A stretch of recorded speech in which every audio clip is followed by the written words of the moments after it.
Greetings, brothers and sisters. This is Sharon Nkagisang from Called Out Ministry. I will be conducting the interview of today.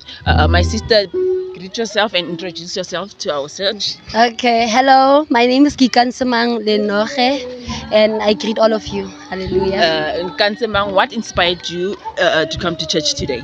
What inspired me to come is that I am burning to hear the word of the Lord today. So I want to know what God wants to do in this season. So that's why I came.